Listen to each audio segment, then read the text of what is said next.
Here we are once again. It is a weekend, and today is Saturday.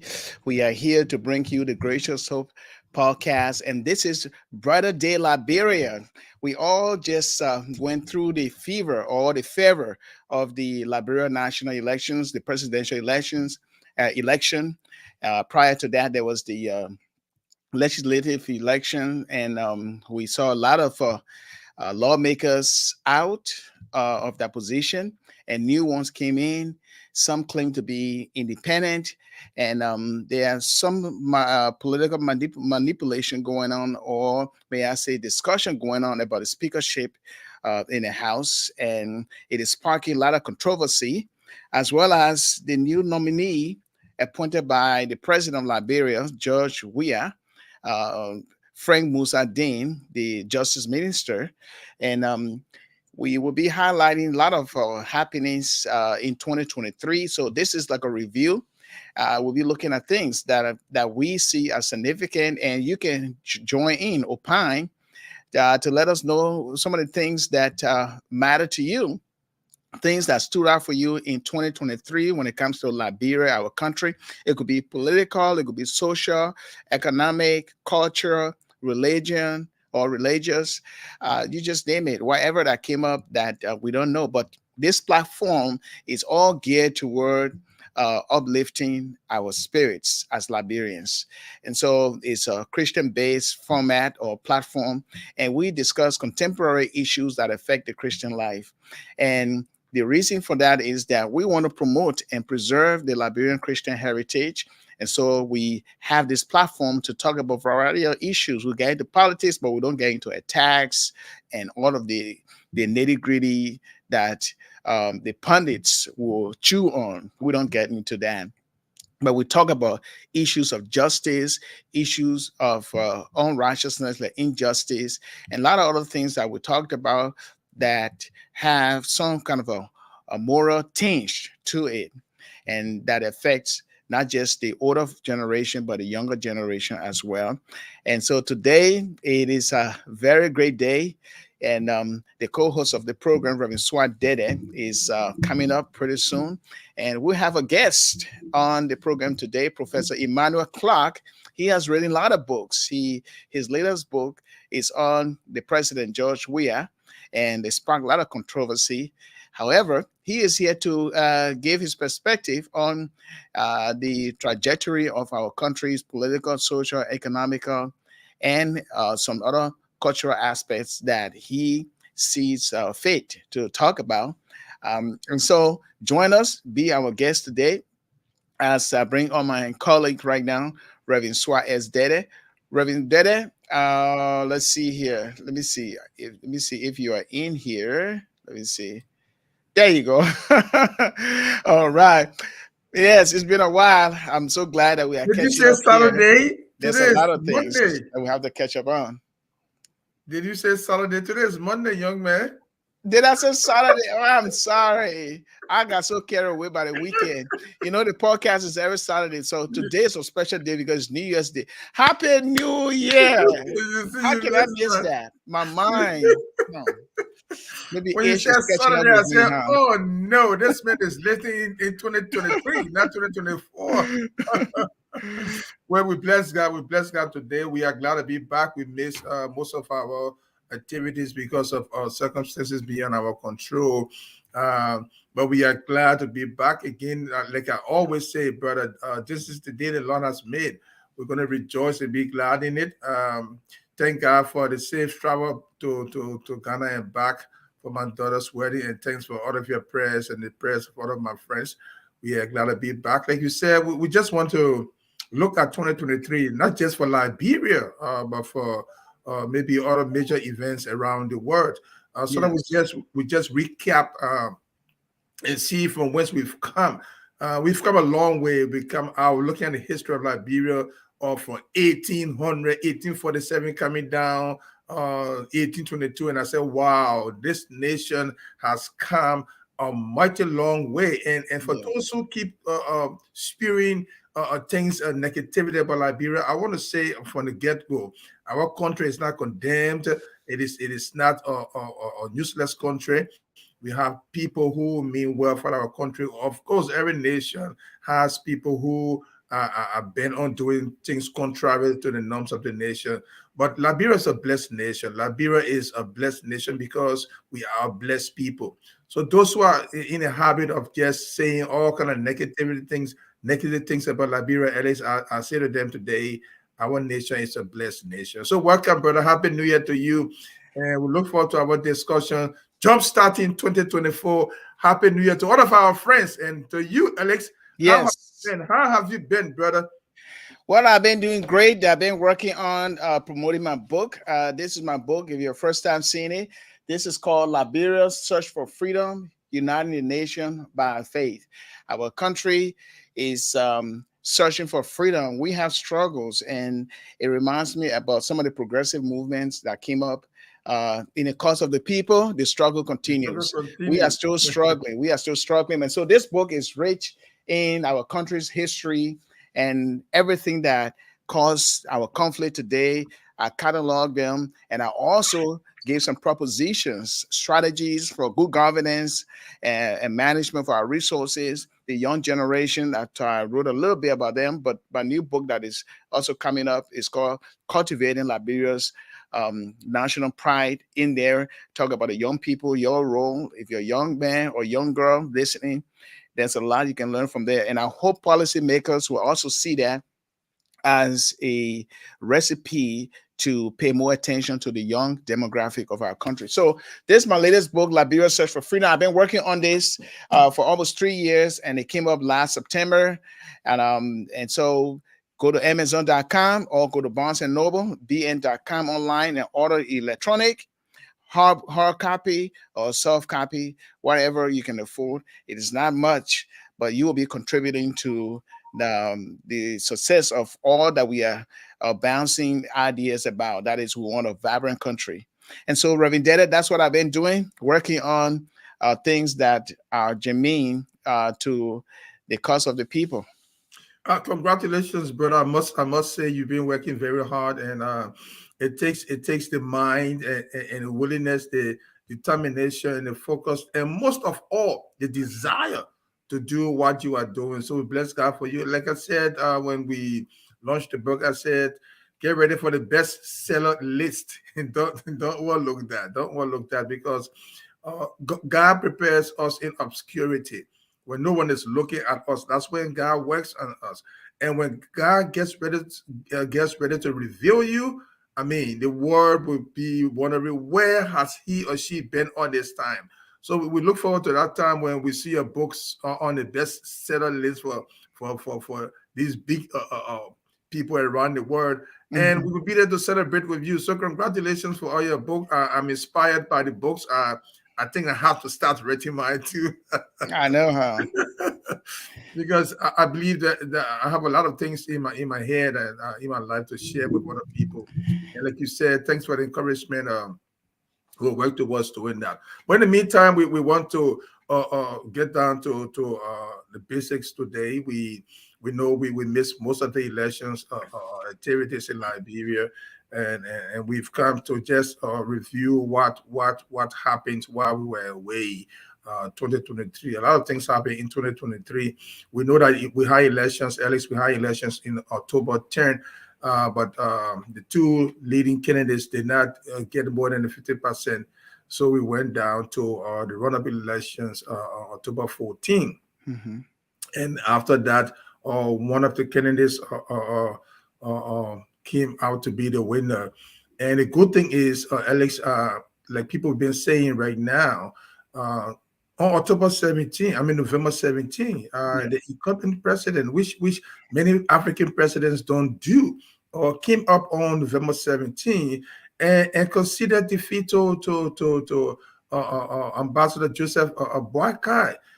That in itself promoted our democracy in Liberia. Uh, Yes. no matter what it is, we know that our incumbent president is not perfect, none of us perfect, but that singular act of democracy, of being, I would say, an enthusiastic loser, where he's not wanting to fight back and say um, the results were too close and we are still counting. I will not concede. And who knows what would have happened in our nation. Yeah. So we bless God for what he did, Alex. No matter what people say, we bless God for what he did. What he did kind of sustained peace in Liberia. So I don't know your take on it, Alex.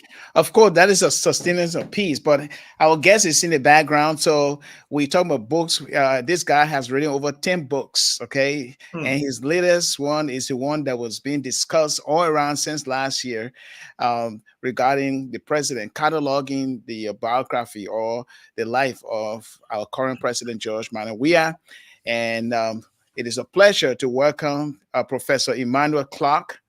Welcome to the Gracious Hope There he podcast. is. Brighter day for Liberia. There he is. Welcome, Professor. You mute, buddy. Yeah. Okay, now you can talk. Thank you for having me. Happy New Year to everybody. Happy to our audience. And 2023 was an eventful year, and we are now here yet to embrace the full potential of 2024. I know this year going to turn out to be a year of productivity, a lot of great breakthrough for a lot of us here and back home. I'm happy to be here, guys. Yeah, so in retrospective of 2023, a lot of things happened in our country. The tough talking, straight quarter ambassador of the United States, Ambassador McCarthy, he left, and we got a new ambassador in, and he was very vocal on corruption, on mismanagement, on ineffective leadership. And most Liberians that I know, especially those that in the diaspora or the intelligent, well, I say educated Liberians, they hail him for his straight talk. But there were some people within the government, especially the national legislature, who said he was talking undiplomatic and in a demeaning way. So I'm not sure from my end how he would have worded some of the things that you're talking about. So let's start from there. What is your perspective so far? If you look at events, what are some of the events that you can talk about for our audience that they need to be aware of, how our country handles some of these things, the individuals, both politics, we look at other dynamics within in the society, and from your perspective as a prolific author, what are some of the events that you can talk about comfortably? That's when we thank you for that question. When we catalog from January 2003 till December 2024, what stood up? I mean, you mentioned Ambassador McCarthy. He reminded me of Ambassador Perkins back in the dark days of Liberia back in the 1980, when he spoke against some of the injustices that were happening, and being the voice of the American people, of the U.S. government, go into another country where we know what happened back in the 1970s with a U.S. ambassador getting poisoned, all kinds of things that happened, and he died, and they said it was the government. But this guy, he was vocal.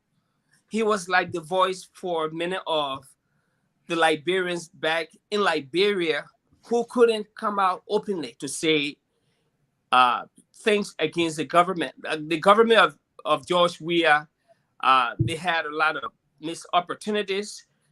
People that stood afar and supported him, he disappointed them with his lack of action and his inaction on corruption. When Ambassador McCarthy talked about that, I hailed him because, unlike most Liberians in Liberia that in Monrovia, in Liberia, that are afraid for their safety, they will see the wrong, but they say, oh, my man, let's leave government alone. That's the people thing.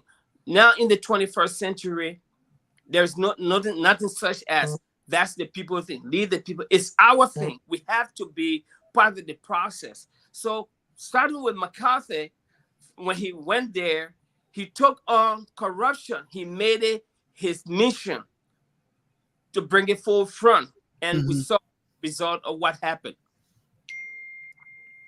So when you say missed opportunities, just to go back on that so that we get a meat out of your intro. When you say the president or the incumbent missed a lot of missed opportunities, besides the corruption part, what would be some of the missed opportunities that you can mention so that we can use this as a learning curve?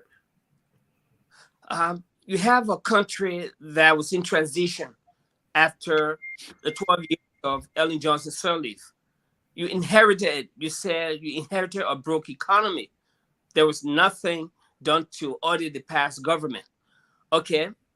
You went there instead of empowering people that have championed you, that have fought for you. You went and created a kleptocratic system where only few of those that sing your praises benefited. And the people cried. They said, look, you have to reshuffle. You refuse to reshuffle.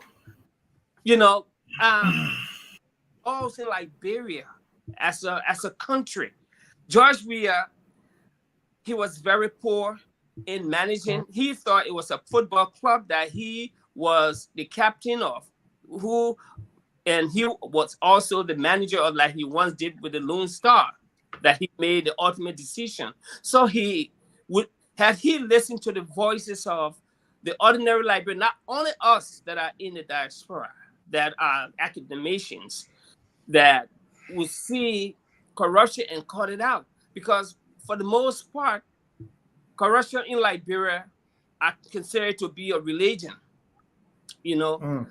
Oh, corruption in Liberia is religion in the sense that people will um, make a champion out of a corrupt leader. Hmm. They will vilify those that are fighting the system of corruption, and they will heal the corrupt guys because they are the winners of their bread. Those corrupt guys that are in government. So he missed the fact that he was put there by the ordinary people to fight for them, to stand up with them, to give them something that they never had. Ellen, too, she had her day. She brought her own people that also messed up. There was some successes, a lot, but she did what she had to do. But people expected George Weah to have gone another way, to have done better than Ellen Johnson Sirleaf did, but he refused to. He refused. So that is why I said missed opportunity. Yeah. Okay, before Ellis comes in, I just wanted to make sure we get one or two things from the professor. Now, there's no one who is completely bad on the face of this earth. Okay, so analytically and being objective, what would you say are some of the positive highlights of George Manners Weah presidency? Thank you. If you've read that book, I George Weah, we used to hang up back in the day in Trenton, New Jersey. I know him when he used to be a football player. He would come on McDonald Street when he was with IE. Um, and during the writing of his book, George Weah is enigmatic. You have to know the man George Weah. Okay. But George Weah is also transactional. And that's one of the things about George Weah. George Weah, he's a scary guy. To say George Weah would look at somebody and order them to be killed or harmed or whatever it is. I don't see that in George Weah. That's why in the book I say George Weah, he's very afraid. We interviewed during the writing of that book, we interviewed over 200 of his friends, family members, and even close allies. They would tell you he is an enemy to cruelty and lover of justice. But again, he is also fair when it comes to his sportsmanship. That's why he went the other way. While his party was pushing him to go left, he did the right thing. Even though there was a lot of pressure on him, but George Weah wouldn't listen. He's transactional. He petty in a way, but he's a good man. He loves Liberia in his own way. But again, he's not perfect. He did the right thing for our country, and George Weah has just put himself on another level in African politics. But I mean, the irony here is that on his watch, the auditors, within 8 days, they were all dead, mysterious death. And we see a lot of other politically motivated killings going on. So you say that he believes in justice. How do you reconcile the two? If you look at his administration. Let me go back to the 1990 wars. I was in Sierra Leone. I was in Guinea. We're in Sierra Leone. Then the war came in Sierra Leone. We had to run to Guinea. We were around that West African corridor. People would go to George. We are asking for help.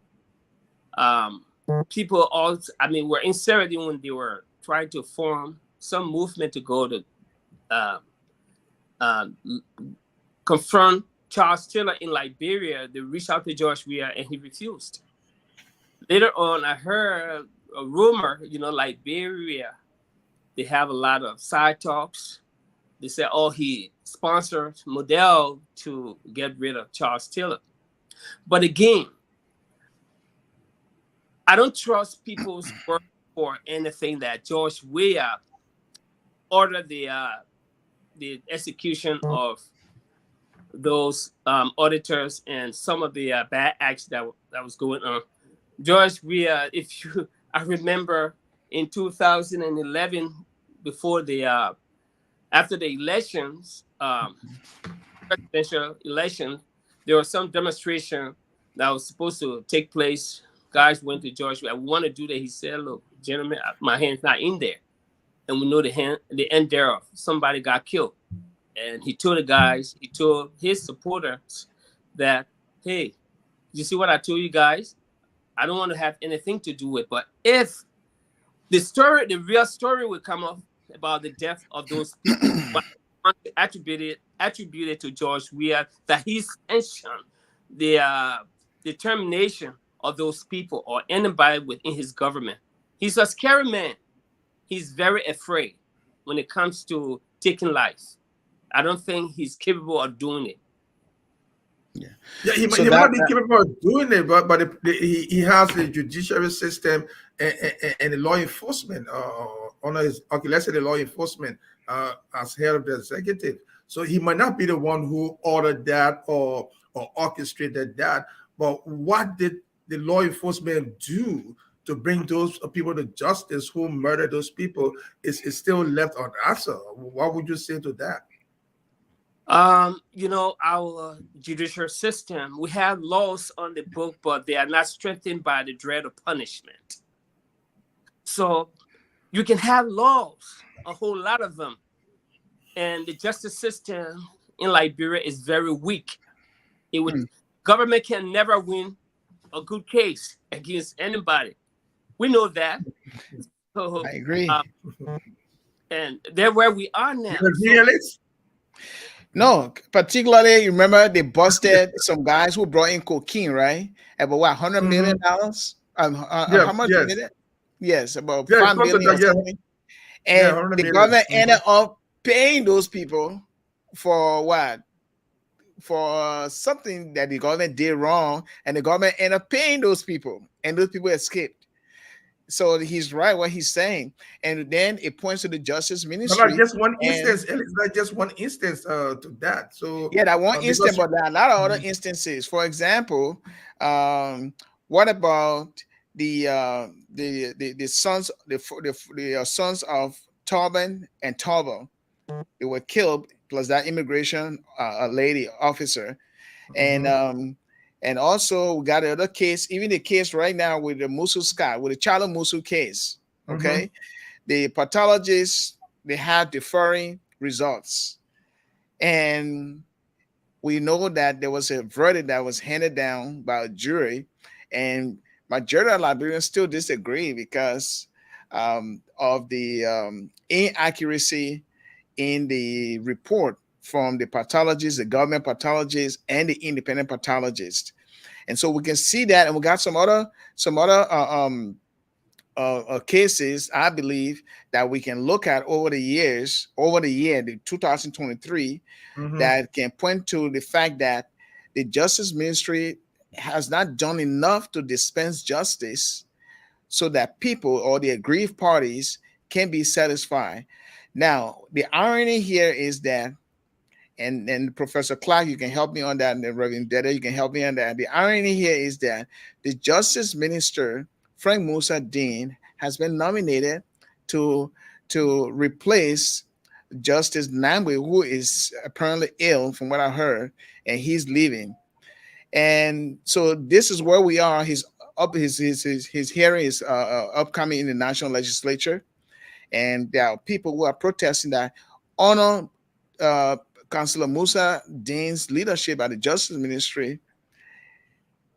A lot of murders happening, unresolved murders, and so he is not in a better position, according to a lot of people, including my own observation from my own perspective. He is not in the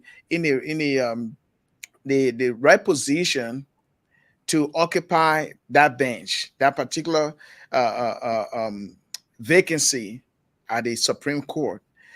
And we'll see how it's going to go. But I just want to get your perspective on that, because I think his leadership at the Justice Ministry has not gone well with a lot of Liberians because of the unresolved murders that occur and the insecurity, the high crime rate, including the police director, too. Yeah, Professor Clark, what's your take on it? I don't know if I should comment because Frank is a friend of mine, but I don't know his name. He was pre-execution, even though, but if you have a friend, you should thank him for, pointing out your error, your mistake. If you just act as though nothing happens, then you're not a good friend to me. So yes, what George Weah did, we saw that same instance here during the transition of Barack Obama, when Mayor Garland was appointed to the bench, and the Senate blocked. I mean, his nomination was blocked by the House. So, but it's the man's right, it's the president's right to appoint who he so he qualified to that position. But you have to look at the history of the nominee. You have to look at his credential. Mm-hmm. Is he a legal scholar? Is he a trial lawyer? Has he served on any, bench? Has he served as a judge? So, those are things we have to look at. But his tenure at the Justice Ministry was disastrous. Mm-hmm. When a crime occurs, you need to talk. When something is impacting the country, not even, I'm not going to say the society, because once something affects more than 100,000 people, it becomes a social problem. So I think that nomination, the president should reconsider his nomination of Frank Musa Dean, because I don't think this is the right time. The country is in transition, and he is not the right person for that position. He's not a legal mind. He doesn't have, I don't know the credential of the other people or their past history. I know some of them have worked as judges in the past, but he doesn't have, I don't think he has, I might be wrong, I don't think he has that under his belt. Mm-hmm. I mean, the debate that I've heard so far is twofold. One group of people maintain that the president the sitting president, even though he's a lame duck right now, but he has the constitutional right to appoint, and it is left with the Senate to vet, confirm or reject the appointment. And the other school of thought is that there were just almost less than 25 days now for his term to end. So why wouldn't he give a chance to the incoming president, President-elect Joseph Boakai, to have that opportunity to appoint somebody to the Supreme Court? It reminds me of the same thing. I'm glad you went to the issue of Garland, who is now the Attorney General. The same thing happened. But one thing I know, gentlemen, is that no matter what it is, the Senate still has the right to appoint or reject, or confirm or reject. I don't think the president has the total say, because he appointed this man to decide, or what would I say, twist the arms of the senators to confirm this appointee. So if you have the constitutional right, he exercise the constitutional right. And the issue of Garland, his nomination, his confirmation was blocked. Okay, by Mitch McConnell, who said the opportunity to appoint someone to the bench should be given to the incoming president, and that happened to be, well, we didn't know then. It was still the contestation between Hillary Clinton and Donald Trump. He didn't know who was the president then, but he said they should be given to the incoming president. So it depends on the political scenario and the situation that obtains.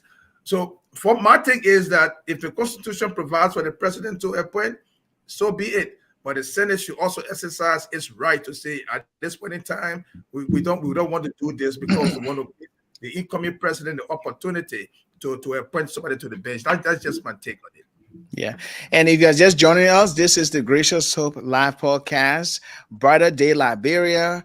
We are ushering democracy in every way as we witness before our eyes a smooth transition from the past administration to the new administration. And Liberians are filled in their hearts with joy for the fact that there was no chaos going on. You see, and this is a testament that Liberians are fed up with war or with infighting, even though the infighting is still going on, not physically with guns and blows and whatsoever, machete, but in our hearts, they still have war.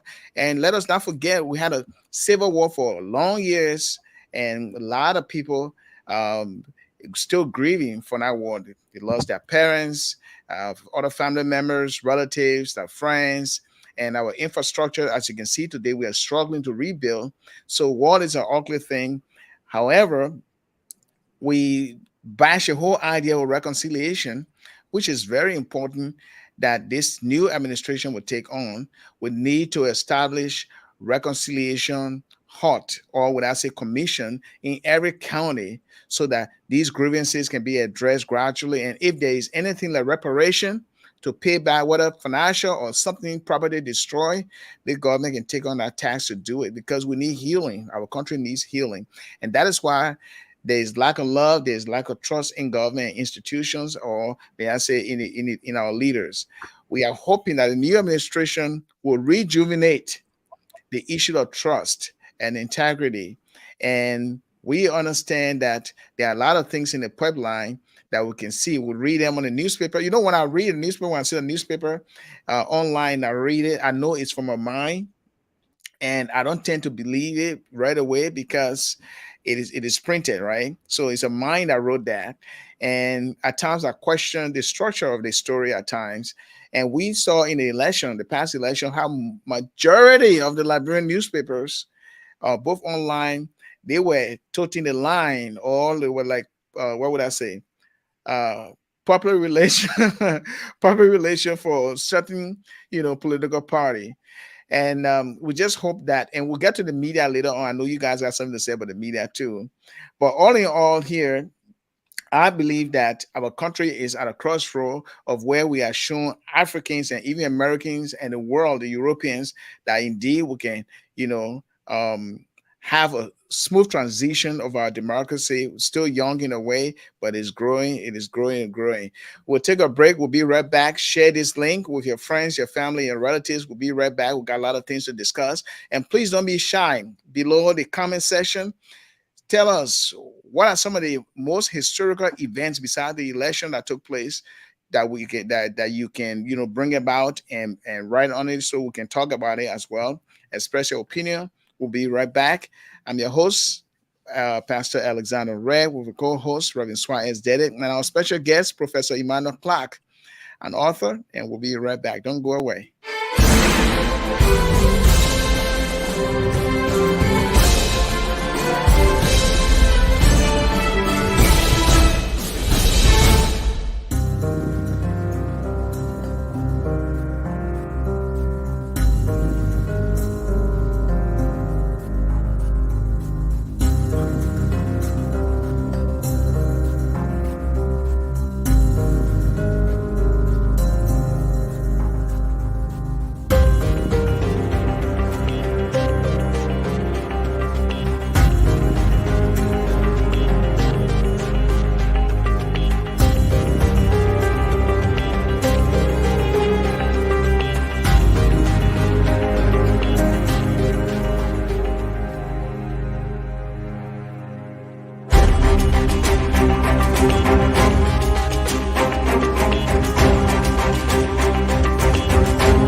All right, happy New Year! If you are celebrating grand style, today is New Year's Day.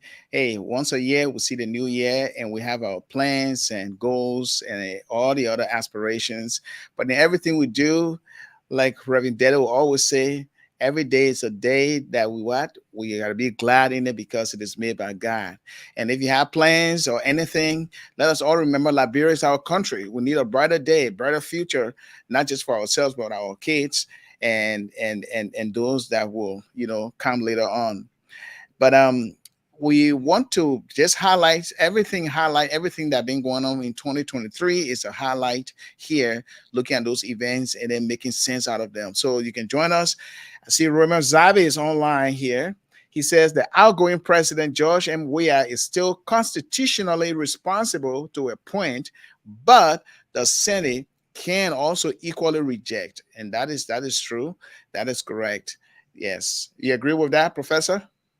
Yeah, sure. I sure do agree with that comment, and it lies within his constitutional domain to appoint. That is the work of the president, the sitting president. I want to comment on some statement you made earlier about the war Yes. ended over 20 years ago. Um, the guns went silent. Um, People went back to their normal businesses. The war ended, but the battle still continues to this day in Liberia, and that's the most difficult Yeah. fight to end. Yes. I mean, people, the past administration, the transitional government never did a great job at uniting the citizen, bringing up unity and reconciliation. People are still divided in Liberia. Oh yeah. Ellen Johnson Sirleaf's government came in for 12 years. She did nothing. There was no National Conference on Unity and Reconciliation. And George Weah's government, he did not. He was far removed, and he was there partying and still having good time. So we need something from this incoming government. It's our expectation that there will be some kind of National Conference of Unity, because you see, if you look at the premise of war and justice, they are like two brothers. One look forward while the other looks backward. especially, you cannot achieve one without the other, especially where heinous crime has been committed. So they need to look at that from that prism and see how they can unify our people, Mm-hmm. recognize our differences, because we are stronger when we are together. We need to come together as a country to harness the power of each and every individual for the greatness of that country. That's the only way Liberia will be great. And we're depending on the incoming administration. Yes, reconciliation. Reconciliation is always important because, yes, people committed a lot of atrocities, Reverend Deddeh. And so, without reconciliation, without um, um, bringing about justice in a sense where people can reconcile, meet the victims, the Reconciliation Commission, Truth and Reconciliation Commission came on. They were doing that. And in the end, the report never, live up to its expectation. What I mean is that people never had the political will to implement the recommendations by the commission. And that is pretty much sad because whenever something goes against those that are in power or in the authority, they tend to reject that. Just a matter of rejecting the truth or the facts. And that is very sad for our country.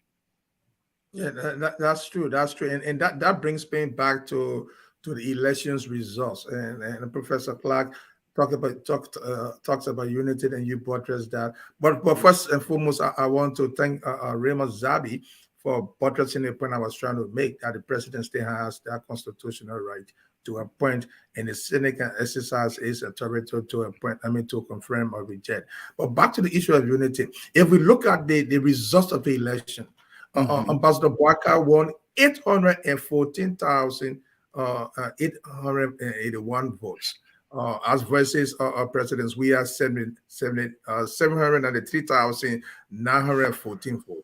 Now, Boaka's percentage is 50.64%, and then President Opon is 49.36%. We see the close divide right there. Now, Mm-hmm.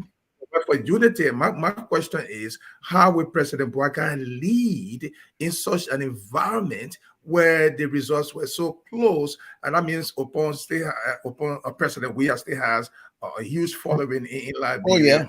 Mm-hmm. Yeah, so in the face of the results of the elections, gentlemen, how will the president lead? Will he lead in the middle, or will he be the left center, or the right center, or the right? How do you think he's going to lead, gentlemen, for reconciliation and peace in Liberia? Yeah, that's how it is. Mm-hmm. What do you think, Professor? Look at the national legislature where you have CDC partisans that occupy the echelon of power in there, budget passing, doing other things. They could be stumbling block if the Boaga executive branch of government does not negotiate or give and take or do the political give and take. Thank you for that question. You see, the answer to that is like a textbook case. Let me tell you, there is a saying in the Guangdong province in China Mm-hmm. during the Song Dynasty, or when China was subdivided among kingdoms. What happened was that there were always war between kingdoms,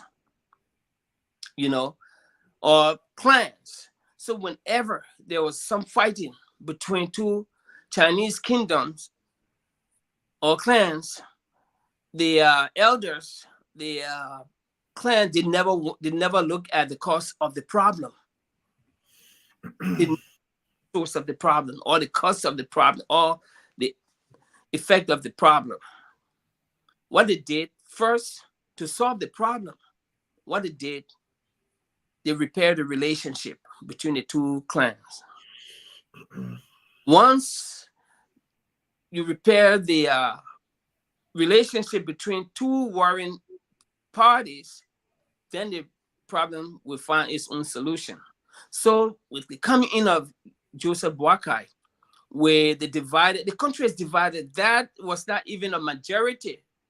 A win is a win, but it was not a huge majority. You can still tell that President Weah, whom I love very much, the football Weah, that's the one that I love when he was a footballer. He still has some level of popularity in the country. So if Joseph Boakai, whether he rules from the extreme left or in the middle, what he needs to do is that he needs to rule with the mandate of the people. Let him change strategy and ask the people for what they want. The politicians will always be the politicians. Of course, we have a lot of seditions still in the House and in the Senate. He will be blocked. There will be a lot of, no goals when it comes to implementing his agenda. But we know how the legislature operate because we still have the brown envelope scenario that still takes place in Liberia. But to be effective as a president, he needs to go with the mandate of the people, needs to get the people involved. First, I start with national agenda. Let's forget about politics. What the people want, what is the most important thing about the people? Not your party, because you don't have a majority. It was not an overwhelming win that you had during the election, but we know a win is a win. So that's how I would approach it. Try to mend the broken relationship between people, the citizens, the people from the UPist, and let everybody understand that we have just one singularity, one Liberia, which is our common denominator, the country that we all pledge an allegiance to, that Liberia. Once everybody sees that, and in the spirit of patriotism and nationalism, then his work will be done. So you think it's going to be that easy to arrive at that? Or President Tuckman had a unification policy. We don't know how far it went. Toba had total involvement for higher height. We don't know how far that went. So I see you laughing, but that's just the reality. So how much effort? I'm thinking with this close results. I'm really sincerely thinking. He's an experienced man. He's been in public service for a long time. We give him that. I started hearing his name for LPMC time when he was managing director, and beyond that, ambassador, the rest of that. So he already has the experience to lead the public service experience. But now he's at the head right now of the country with this close results.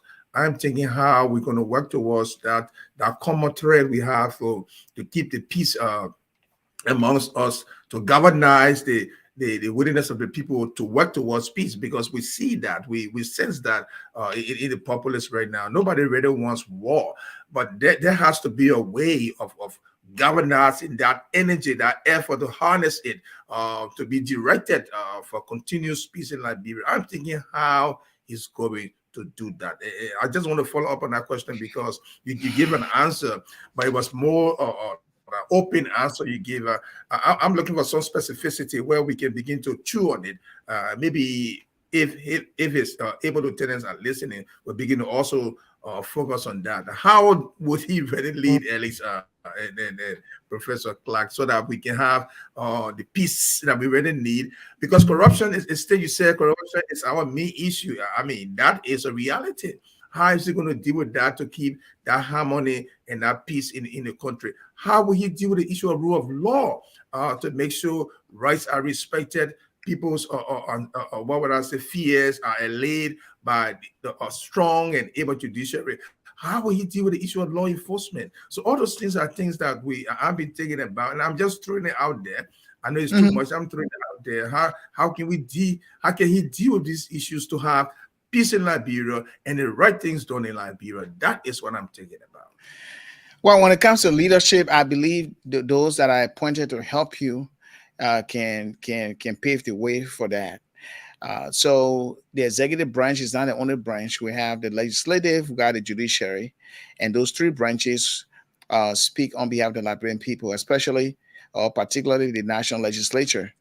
And so when it comes to leadership, we have this whole mental mindset or the mindset that yes, only the president can take all the blame. Only the president can lead. Of course, the president can lead, but if the president is leading, then he will become a dictator. Okay, he will become a dictator because he will tend to override other things, or maybe hold funds or budget from certain legislators, and then we will start to characterize him as someone who is a dictator. But in the democracy, from my understanding and from the understanding of some of the intellectuals out there, the three branches are there for checks and balances. And so if we only just look at the new president and his cabinet to provide leadership for the whole country, that would be a far-fetched way of looking at it, because we need the support of everybody. The other two branches, they have to work in harmony. When we talk about fighting corruption, it's not the president alone. He might set example around him that he's not corrupt. He gets his regular salary. He wants to make sure that everybody gets paid. But if someone is sitting down, the Minister of Finance, a partisan appointed person, can stall things too, can do a lot of other things. And so it's just a matter of everybody collectively getting on board to ready to build our country. And it also sparks the question of how patriotic we are, especially those that are in position now. How much do they love their country? It has seen over the years that stealing or graft, it is a way of life. If they can look before them or before their eyes, all those who go into government, when they're coming out, they have 4 or 5 houses in Ghana and other places. And the young people seen that too. So when they go to the university, you see most of them, they want to be accountants. They don't want to be engineers. They want to be lawyers. Those are the popular fields now. And so how can we all turn that around? If you're an educator, how can you be a better teacher? How can you show by example, not being corrupt, not allowing your students to buy grades from you? So the change we're talking about, it does not start from just only the president. It is a burden for every one of us to look in our hearts and examine our hearts. Are we loving our neighbors right? Are we forming vigilante groups so we can fight crime within our vicinity or within our community? Then waiting for the police. How can we work with the police hand in hand so that our communities can be free of crime or of criminals? Or what can the government do on a much larger stage to help these thieves, those who go with machete and harm people? Can they open job, or let's say factories for them to work so they can earn their own? And so it's not just the president alone, in my opinion. It is a responsibility collectively for all of us. That's very true. That's very true, Alex. And we all put the blame on President Weah for things that happen because he is expected to take the lead. That's the point I'm making here. We know we have Okay. executive presidency in Liberia. I mean, we just talked about the legislature. Councilor, and I call it Councilor Clark. Professor Clark talked about the brown envelope. He made that mention when he referred to the legislature.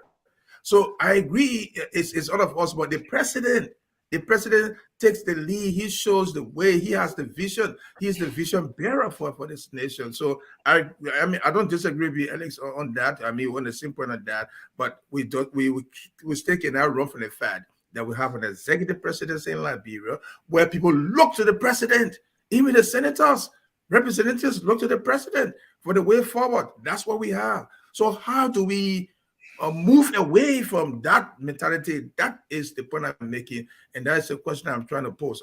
Professor Clark, I'm sure you want to have a take on that. Yes, we have three three branches that are beside the judiciary. Uh, um, they are less of the two equal branches, even though they are all equal, but the executive and the legislative branch of government, um, they are equal, but you have to our attention is often shifted on the executive branch of government, and the leader, the president, takes the blame. He or she gets the fall when something happens. But in all honesty, um, political scientists, academics, they would tell you, you measure the intelligence of the president by those he or she surround uh, him or herself with. So, Mm-hmm. so the bucket is coming in. All of these expectations are so high of him. He has promised that he's going to um, stop the bleeding in his first 100 days. No car will get stuck in Liberia. I mean, that's one of the campaign things Yes. promises made. But of course, within 100 days, there will be dry season. There will be no way for car to get stuck. I'm very analytical. So, but we have to look at enforcing of the law. You have laws on the book that are not power or strengthened by the dread of punishment. Yeah. You know, in the book, The Prince, Niccolo Machiavelli said, you can do everything, you can create rules, but if a rule exists where it is not dreaded by it is not strengthened by the dread of punishment, that rule will often be broken. Yeah. And that's one of Liberia's problems. People will still, I mean, we have new people that are flocking to the Joseph Boakai's administration. Resumes are being passed all over. You know, Yeah. It's a piece of elephant meat, right? That's Liberia. Some of them call it that way. And they go without the plan because, that country is dying with a lack of innovation by our people who put in places. They don't have no direction or magnitude when they get in those places of responsibility. They put them as minister. What is your vision in your tenure? What will you do? So, but again, and when something happens, they don't get prosecuted. Some of them are moved from one ministry, one agency to the other, which is Mm-hmm. just a bad thing for the country. But I'm sure Joseph Boakai, being a wise old Joseph Boakai, like Marcus Aurelius, former emperor of Rome, he will use wisdom to run the country. He will unite our people. He will reconcile our differences and make sure Liberia on a path to success. That's my prayer. That's what I want from him. Let the rule of law be executed. Let it be the order of the day. Let Yeah. him act. I mean, when Todman, you talk about Pastor Sandy. I mean, you talked about, Deddeh, Pastor Deddeh. You talked about Todman unification and integration policy back in the 60s. Actually, that policy was not about uniting the Congo and the American Liberians or the pioneers' children and the native children. Actually, that whole policy, I spoke with Eugene Flemister one time. He said, he asked the president one time, Judgment told him it was for the native to unite because they were divided. A lot of people don't understand that. He said it was for the country people to come together because they were far removed from reality. So with the coming in of Ambassador Boakai, there are a lot of hopes that people are placing in, especially a divided country. Mm-hmm. With a laser thin wing, sometimes things become ungovernable. But we pray with a peaceful heart that we Liberians have will not be divided, but we'll work together for the greatness of our country. You've been in the United States for a very long time, decades. You are educated. What is your plan? What do you plan to do? Are you moving by relocating to Liberia? I know you got your family.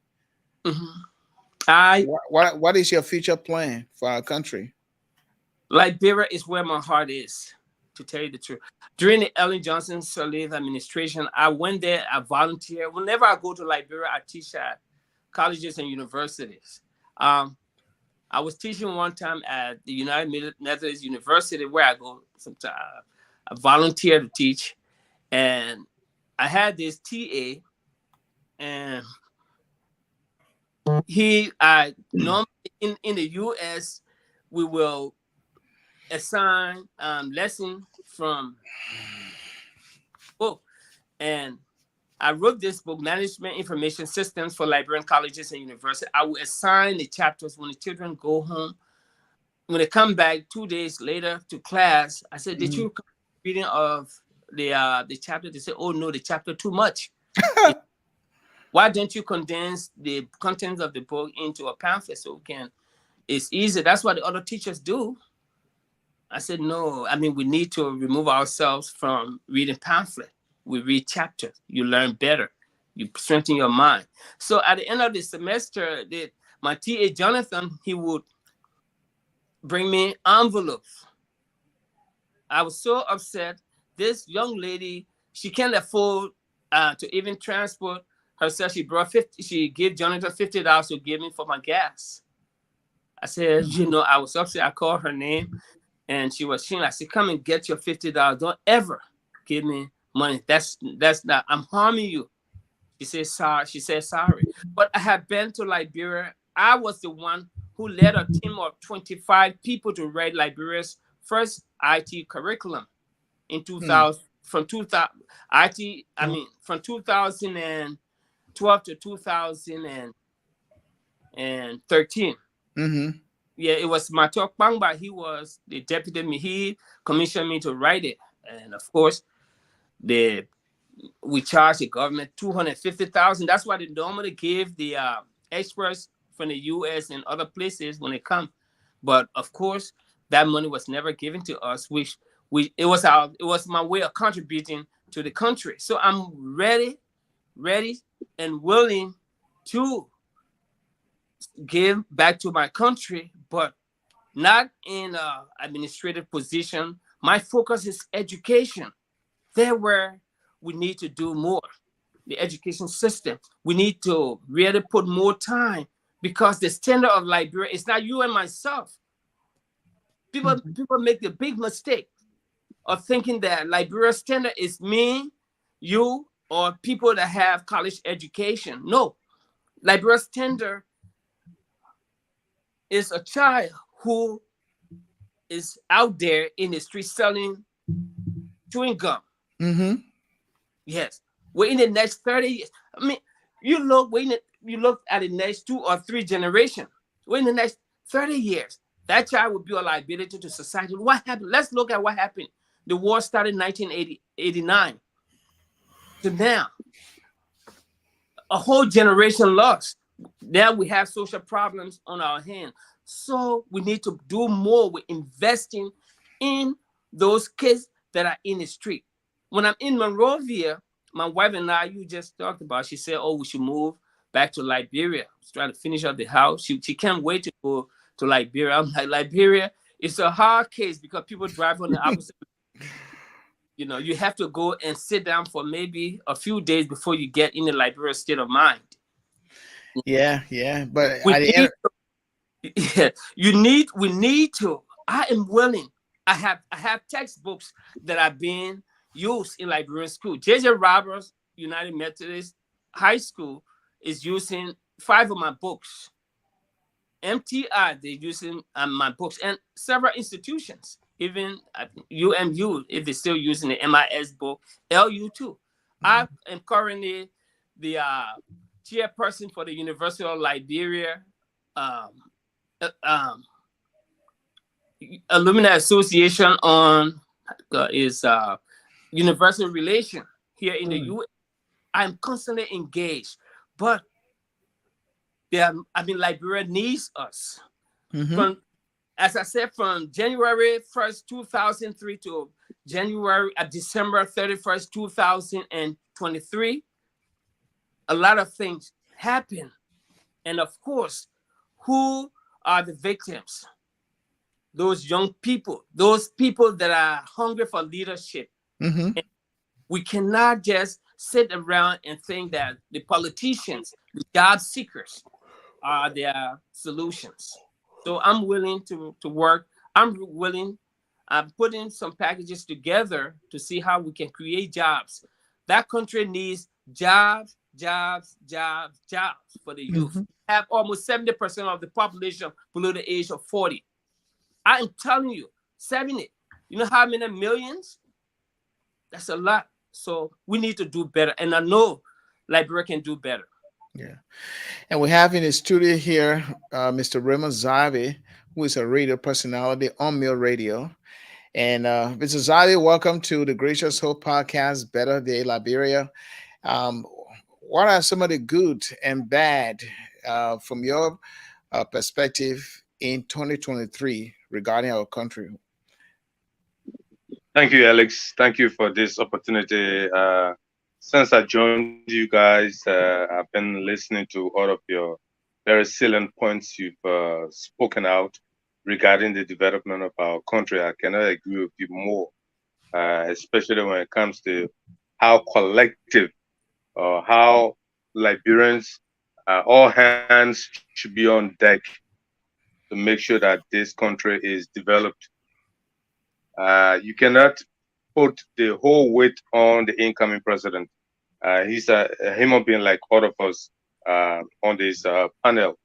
So his kitchen cabinet will have to be like-minded like him. During the certification, he told the Liberian people in the world that under his administration, Liberia is going to be a different country. All right. So we as media practitioners, we are, taking stock of all of what he's saying. But at the same time, like the prof said, I mean, we have to, contribute or invest our expertise from our different standpoints as media practitioners. We have to be very professional in holding their feet to the fire. We also have to do our own part, play our own role professionally in our own performance. I heard Alex talk earlier on about the media's performance during the elections. I mean, we're underrated. Personally, media is in crisis, and there are efforts, to resolve that crisis so that the Liberian media practitioners, can, play a very fundamental role in the development process of this country. You're right. Let's not sugarcoat it. It cannot rest on the three branches of government. The three branches of government are dependent on the Liberian people. As per the preamble of our constitution, power is inherent in the people. So even you can have the three branches of government, the executive, the judiciary, and the legislature, the Liberian people are the fundamental holder of the power. So they will also have to be reached out to in order to play their role in a very meaningful and sincere way.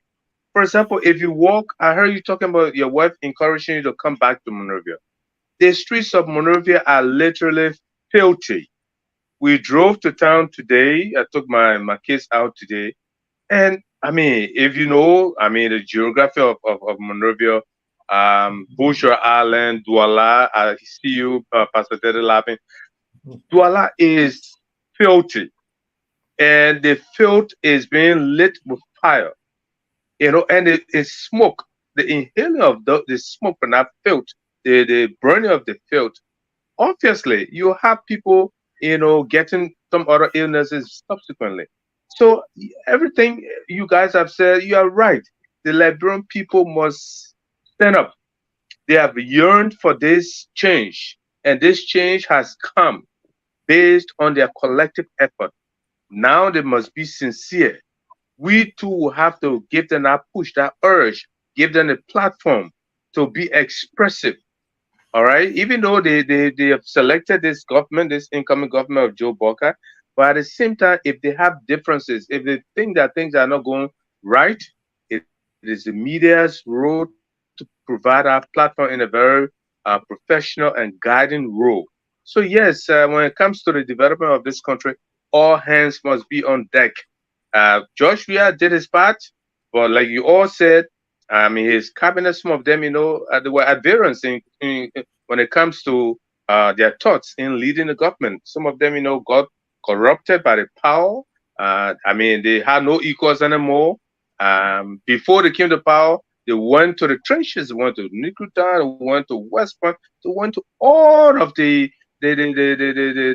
communities to get the people's vote. But when that power was given them, they got drunk with the power and got themselves misled and felt that they were misleading the people. Liberal people, they are described in so many ways. They would tell you, say, liberal people are not stupid. You would think they are stupid, but when they are about to, shun you and tell you that to be dismissive of that classification of they being stupid, it comes as a shock. And that is exactly what has happened to Joshua and his associates. They felt that it's just going to be business as usual, where Joshua will raise any supporter hand up and will be elected. That thing was erased ever since. The writings were on the wall. During the first one, they were on the wall, but they refused to listen. Now that Liberian people have decided, as per our constitution, power is inherent in the people, the Liberian people will have to be sincere in this opportunity that has unfolded them in order to participate in the development process. Don't just throw the blame. Yeah, Joe Bucker has come, like I wrote, he has a huge tax. He has a very, very huge tax. But he can only succeed if he has people of like minds with him, with what he says, that under his administration, Liberia will be a different country. We want to see that difference. We'll be happy to see how different that country is. That's my initial comments for now, gentlemen. Wonderful, wonderful. I mean, the eloquence in the presentation tells me that you know the issues that we are discussing. I see the common thread in our discussion is even as we reflect on 2023, the issue of corruption keeps rearing its head in the discussion, which makes sense, because corruption, as we all know, is eating into the very fabric of our nation state, our nationhood. Our Professor Clark saying Liberia is dying. I would say Liberia is at a crossroad. We're not really dying. We are struggling right now, and we will get our 14 pretty soon with the mindset and the willingness of all of us to get involved. And this is where the American government comes in again. Alex began this discussion making reference to the former ambassador McCarthy. We all know in August 15, 2022, the U.S. brought down some heavy sanction on 3 government officials, Nathaniel McGill, Sema Serena Cephas, and Bill Traore, all officials of government, because of corruption. The U.S. government is trying to help us fight corruption. But are we willing to help ourselves, Raymond and Professor Clark? Are we willing to help ourselves to fight corruption along with those international groups that are willing to help us fight corruption? That's my question to you and Professor Clark. Are we Liberian people? Are we ready to stand up and fight corruption? Because I agree with you, Raymond and Professor Clark. Liberians should have a bigger say in what happens, because they are the electors. They decide who becomes president or who does not become president. So if the governors see the determination of the electors to force the feet to the fire to fight corruption, I think it would happen. So let me get a take on that. How can the Liberian people put the feet of the governors to the fire for us to fight corruption together? Thank you, Reverend Deddeh. For the most part, Liberians self-sabotage. Yeah, we behave like dumb-driven cattle at times. As what? We behave like dumb-driven cattle at times. Oh, dumb-driven cattle. Okay. I know, sometimes I use big words that does not mean anything, but it means a whole lot If you put it into the That's why I want you to break it down for everybody to understand. yes, I said we self in a sense Mhm. that we have an international partner, the United States, fighting for us, fighting to stem corruption, but yet then we heal corrupt people. We elected Bill Traore, brought him in government.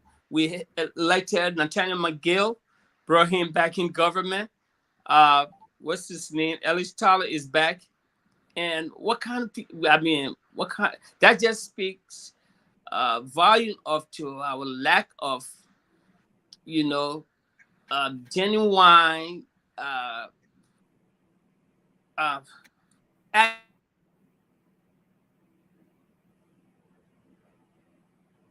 as a people, as a nation. So, but corruption, I mean, is shame what some of the things that I have encountered in Liberia. I was sitting to a place on the boulevard when I was in Liberia 2017, and we're eating out with some friends. This guy came with big Toyota Prado, and he parked. Before he could come, somebody said, "Oh, doctor, I'm not even going to call his name. Man, this guy didn't play during Ellen time. He collected. He got so much property. He's sitting down pretty."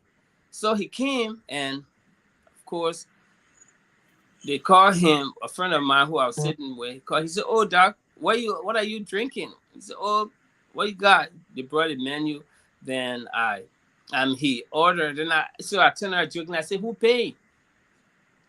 He said, "Oh no." Lincoln said he was going to pay, my friend.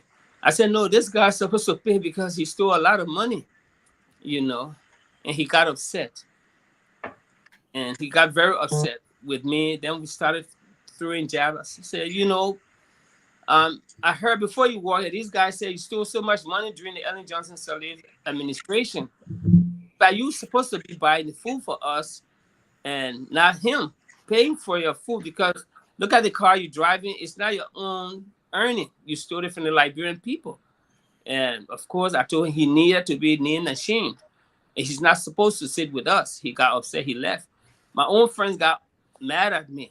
So I said, with self sabotage, the U.S. government has been helping us to fight these corrupt guys through sanctions, through other means.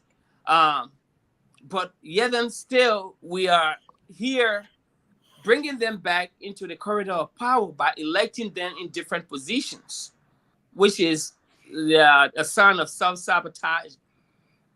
So that's just so pathetic on our part. But Liberia will get better. We, the people, we need to stand up and educate those who are not educated to a point that they will know the good, what is good for themselves, instead of them just making the same old mistake over and over. You cannot keep regurgitating, and the thing will just percolate in the sense that the same old people will come sit on top of your head. You call them, "Yes, sir, yes, sir, yes, man." And it got to stop. We have to put an exclamation mark to it. Yes. So remember, what's your take? How can the Liberian people really work towards putting the governor's feet to the fire to fight corruption with sincerity? Thank you, Pastor Deddeh. I like what Professor Clark said. The scenario he just share with us, how his friend got upset because he told truth to power and Mhm. move about. Let's call a spade a spade. Gentlemen, the American people have told corruption for us. All of the public statements Mhm. that have been made by any American official who has come, whether from the State Department or from the U.S. Embassy here, they've told us repeatedly that they will not fight corruption for us. So, with Mm-hmm. the placement of sanction on these public officials, I mean, they are just setting the way, but they will not unseat them. Like you rightly said, we've seen how they looted the coffers of this country. Nathaniel McGill, Bill Traore, and others. I mean, how they kind of corrupt attitude they showed in public glare. They were not ashamed of it. Nathaniel McGee felt that he was untouchable, like a secret cow. And the Liberian people from Magibi, he tried. He went to Bami, he went to Bapulu, where he's originally from, and he was rejected. He then he went to Magibi, where he went. He just he bought his way through. That's what I would say. He bought his way through, and because of, I can't say because of poverty, because those who voted him into power have their senses. They are not poor when it comes to their thinking faculty. They may be poor when it comes to their livelihood, but they're not poor in their thinking faculty. So how could they have seen how this guy was a looter, and they allow him another chance to come into public glare? But the Liberian people, like we are all saying again, are not stupid. There will be a time where the scenario of Brandon Samuka will come into play. We know the situation. He was elected as senator of Lofa County, and we know what happened. That could be a replay with Bill Traore and Natana Magee. Bill Traore in Riverside and Natana Magee in Makibi County. So yes, holding public actors' feet to the fire is something that we must all encourage. We in the media will have to give the platform to the public, those who are being governed, to hold people's feet to the fire, especially those the duty bearers, those who have been given the mantle of power to rule this country. They are not unshakable. They are not untouchable. They are not secret cows. Nobody should be a secret cow. So with these initial comments from the incoming administration of Ambassador Joseph Boakai, we just need to make sure that we shadow mark them. It's not in a very antagonistic way or in a very unprofessional way, but put their feet to the fire as they start, as they bring truth to power. Like you said, Professor Clark, we're a friend. The guy came, I mean, a flashy car, his income, his earnings cannot buy him such a flashy car because he looted. So that's why he was riding such a flashy car. So I mean, when it came to paying the bills, you were just right to say to him, even though if you had paid, then you would have shared in the corruption and what have you. But it was true. Exactly. It was good that you told him that. I mean, it was good that you told him Okay. that. You told him truth to the power. So yes, Yeah, yeah. we all need to provide a platform. Sorry, we all need to provide a platform, especially for us in the media. We have to be robust, professionally the media, robust, in yes, making the sure media that need in making the sure media that need what this incoming government promises to do for the Liberian people, especially with what Ambassador Joseph Boakai has said, that under his administration, he and his Vice President Jeremiah Kun are going to carve and articulate a very workable roadmap in terms of development for this country. We will have to hold their feet to the fire in a very professional way, gentlemen. Yes, and we got just 4 minutes left to depart. And all of the issues that we are discussing here, the greater good here is that we all love our country and we want to show that love for country. And some of these problems, they are very, very complicated, and in a way that we don't know sometimes the detail behind it. We can see the surface, but we don't know what is under there. And we know the fact that security is a concern in our country, where most of my friends and people that I know who go back home to visit, they have concern about security as a whole, and the environment in which they live. But if we have a government that comes in that will look after the interests of the people, and we have a leadership that it is transparent and accountable, I believe gradually those that are on the side, that are hesitating not to help in other ways, like in our communities, they might start doing it.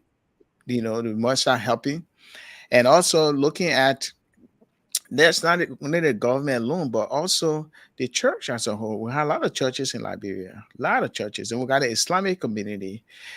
They are there as moral light to guide the conscience of the nation.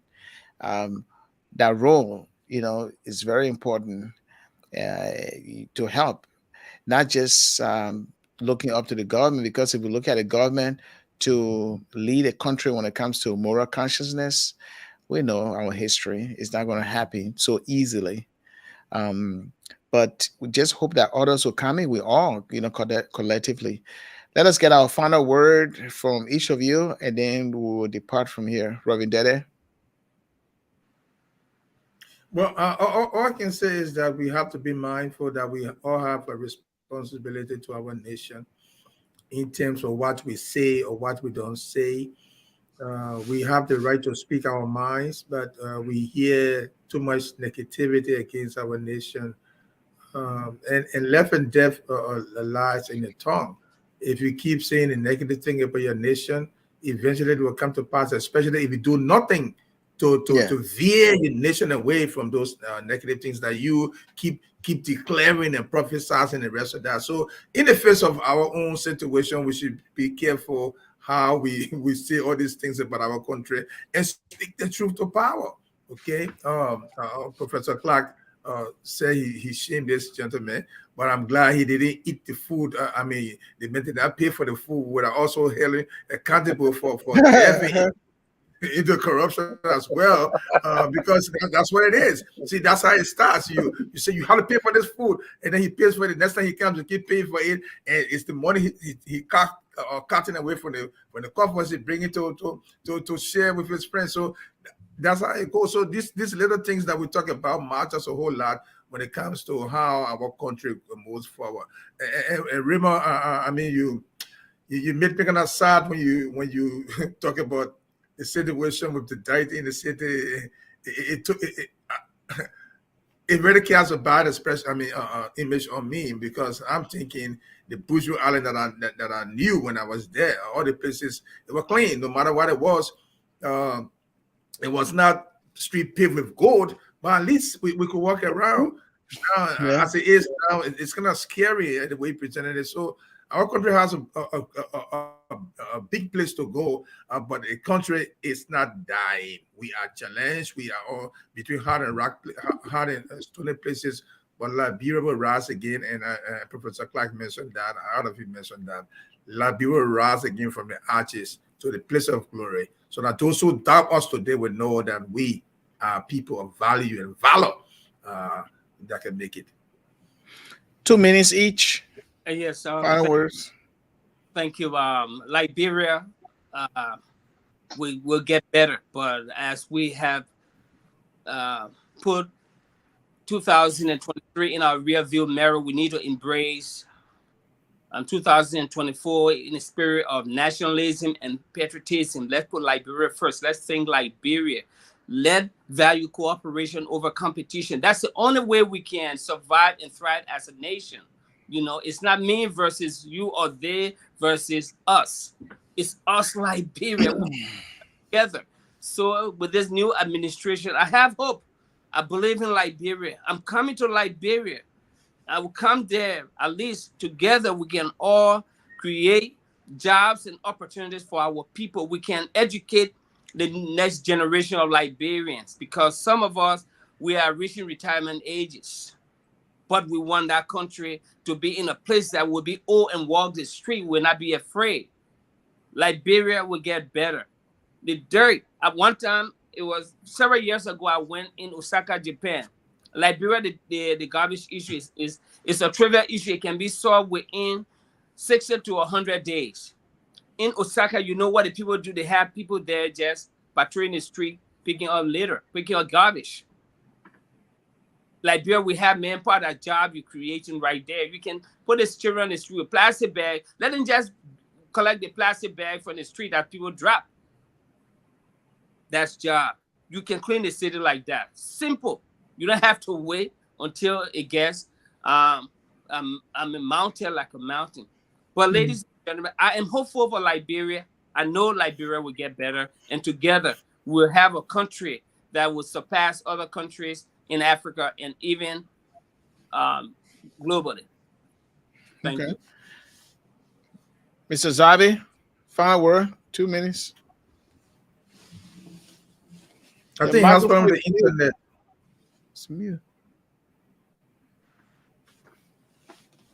He We're not dropped. hearing you. I think he dropped. You can Yeah. see him. I think he dropped, Alex. I can see you, but your microphone isn't on. I see your lips moving, but I'm not hearing you, and I'm sure He's doing sign language, I guess. I can hear you. All right. Well, this is how we conclude our program. We're hoping that Raymond Zavi will have his last word, but apparently, I don't know. His audio is mute, and I'm not sure. This is not from our end here. I think it is from his end. Oh, he has. Okay, he was not added. He I was not see. added. Yes. Okay. Okay, Now so go you hear ahead. me now, right? That's Sorry what about I that. kept saying. That's what I kept Yeah. saying. He's not. Okay.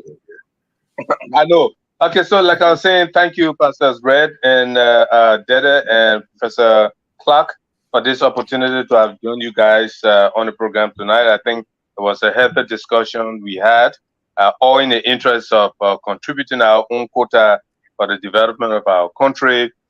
Pastor Deddeh, don't be scared. The filthiness of Bushra Island, of the city of Monrovia, is not unique to Bushra Island.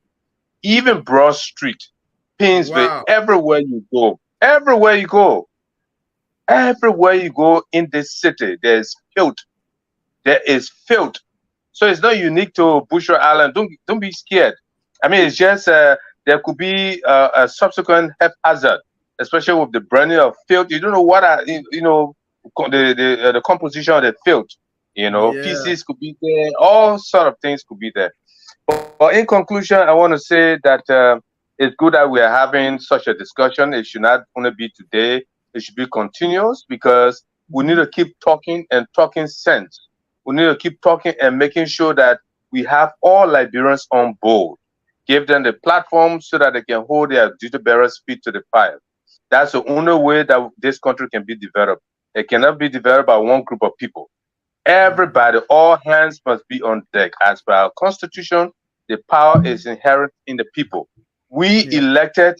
elected Joe Barker and his team. So we will have to contribute. We should not sit on the side and be spectators. Like President Weah said when he took over 6 years ago, that Liberians will not be spectators in their own economy. That proved the contrary. So now Joe Barker has not been inaugurated. He's saying that under his administration, Liberia will be different. So that difference is what we'll look out for. Will contribute to making sure that that difference is not only seen, is felt in the daily lives of the Liberian people. So thank you for this opportunity. I'm always available to contribute with such a contribution. Thank you, guys, and Happy New Year. Happy Thank you, New Year brother. to Happy you New and your Year. family, Mr. Zabi. Happy New Year. And on a short notice, we're glad that you came in to share your insight. And for all of those who are watching, we are here. Our regular time is on Saturdays. We are here on Saturdays anytime. If you live on the East Coast, it is 4 p.m. on the West Coast, not the West, but Central Time, Central Standard Time is 3 p.m. And in Liberia, it is 10 p.m. every Saturday. We are here. Hopefully, you will share this link with your friends, your families, and your loved ones, and those that are interested in listening to our platform. Just click that share and share it with them anywhere, anytime. And Reverend Suah Deddeh and I will be back here next Saturday. Thank you so much, Professor Emmanuel Clark, for coming. Hopefully, we'll get you again. I know your schedule is so busy, but hopefully, we'll get you again to talk more regarding some of the things that are germane to the building or rebuilding of our country. Until then, we'll be back here, folks. My name is Pastor Alexander Red and Reverend Deddeh. We are out of here. Thank you. God bless you. God bless you.